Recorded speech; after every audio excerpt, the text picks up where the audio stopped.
Johnny ভাই, তুমি যদি এইভাবে কেঁদে কেঁদে ভেঙে পড়ো তাহলে আমাদের কি হবে?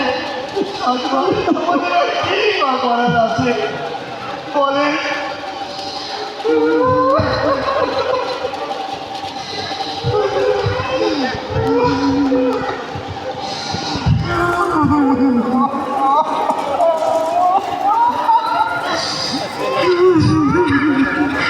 মুমিন, আপনি যদি এইভাবে ভেঙে পড়েন তাহলে আমাদের শক্তি কে চুকাবে?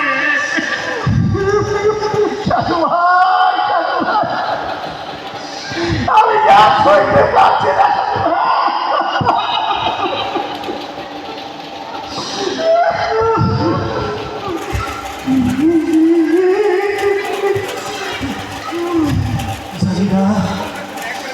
জানি না আমার সেই ছোট্ট ফুটফুটে মেয়েটা কোথায় আছে,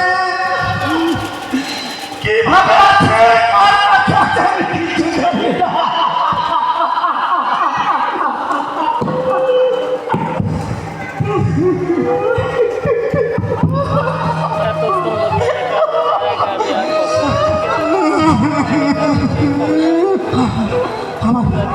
আমার ওই সাঙ্গের মতন মাইয়াটা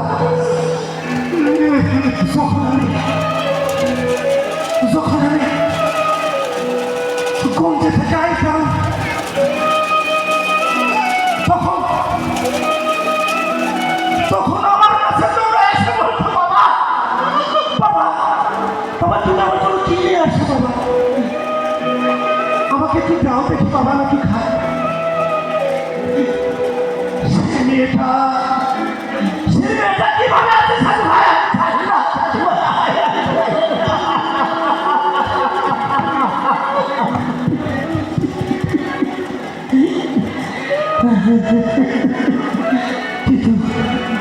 কিন্তু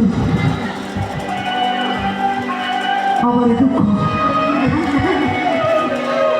দুঃখ আমার কাছে কিছু মনে হয়।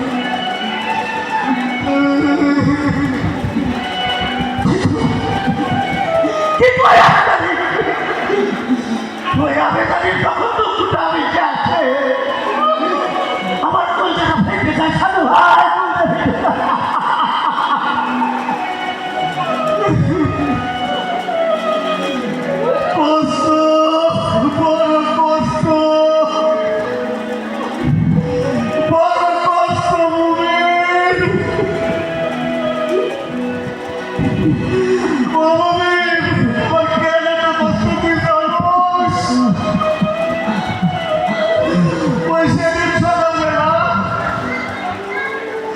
আমার মায়ের বাড়ি থেকে বলল, ও বাজান তুমি পুরো বাচ্চায় মাছ খাবারের শখ করছে, এই লোকে বাজারে যাবি, ইয়ে বড় একটা মাছ আনবি।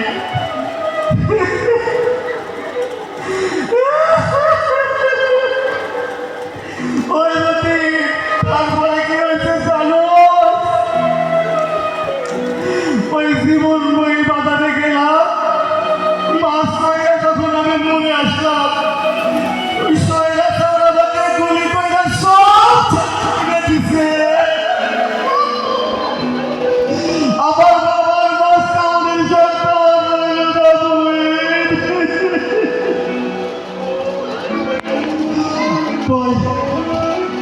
আমার কষ্ট বড় মনে করি না, আমার চাইতে বড় কষ্ট আছে এই সাধু, এই সাধু।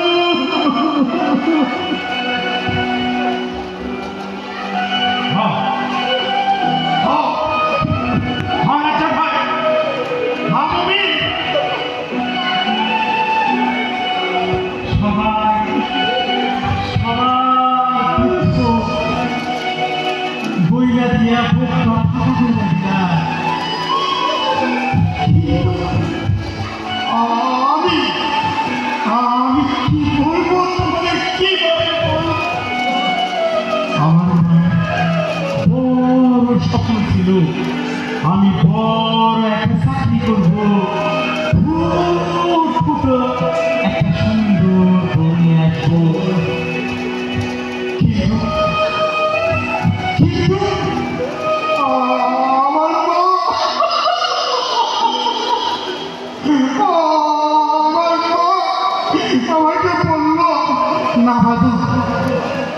কথা